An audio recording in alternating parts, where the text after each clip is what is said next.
Praise the lord. ఈరోజు దేవుని వాగ్దానం లూకా సువార్త 18వ అధ్యాయము 7వ వచనము.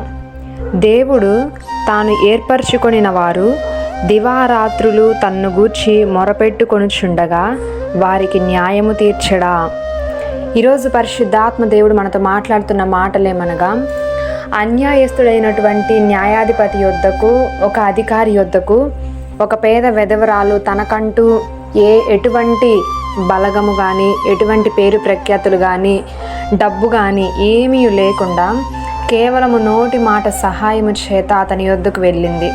కానీ ఆయన అటువంటి అధికారి ఎంత రాతి హృదయము కలవాడు, ఎంత కఠినస్తుడనంటే లంచము తీసుకుంటే తప్పనిచ్చి ఎవరికి కూడా న్యాయము చేయనటువంటి వ్యక్తి.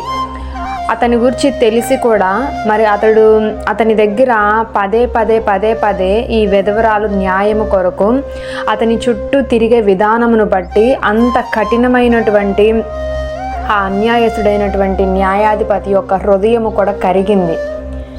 అన్నిసార్లు న్యాయము కొరకు ఆయన చుట్టూ తిరుగుతూ, కొంతమంది అయితే ఒకవేళ డబ్బులు ఇస్తే ఏమైనా ఈ పని జరిగిద్దేమో, లేదంటే దానికి బదులు ఇంకేదైనా ఇస్తే, ఇంకెవరితోనైనా చెప్పిస్తే, ఇంకా వేరే మార్గం ఏదైనా ఉంటే అప్పుడు నాకు న్యాయం జరుగుతుందేమో రకరకాల ప్రయత్నాలు చేస్తారు.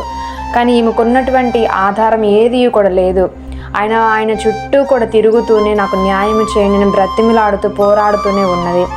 ఆమె ఓపిక, ఆమె సహనాన్ని ఆ న్యాయాధిపతి యొక్క హృదయం కూడా కదిలించింది. ఆమె ఓపిక, అంత సహనం కలిగి, ఓర్పు కలిగి ఆమె ఆ న్యాయాధిపతి దగ్గర బ్రతిమిలాడింది. ఈరోజు మీ జీవితాలలో కూడా మనము దేవుని యొద్ద నుండి ఏదైనా కావాలని ఆశపడుతుంటే ఖచ్చితంగా దేవుడు మనకు అది అనుగ్రహిస్తాడు. మన దేవుడు అన్యాయస్తుడు కాదు, ఆయన న్యాయము తీర్చే దేవుడు. కాబట్టి మనము కూడా దివారాత్రులు ప్రభువా నాకు ఇది కావాలి అని బ్రతిమిలాడుతున్నప్పుడు మన ప్రార్థనకు కూడా తప్పకుండా దేవుడు జవాబు అనుగ్రహిస్తాడు. ఈరోజు నువ్వు ఎలాంటి పరిస్థితుల్లో ఉన్నా సరే నీ ప్రార్థన ఆయన వింటున్నాడు. దివారాత్రములు నీవు కార్చే కన్నీరు ఆయన చూస్తున్నాడు. నీ మొర ఆయన విని తప్పకుండా ఆయన నీ ప్రార్థనకు ఈరోజే జవాబు ఇవ్వబోతున్నాడు. ఈరోజు సమాధానం రాని ప్రతి ప్రశ్నకు కూడా సమాధానము మీకు దొరుకును గాక. ఆమేన్.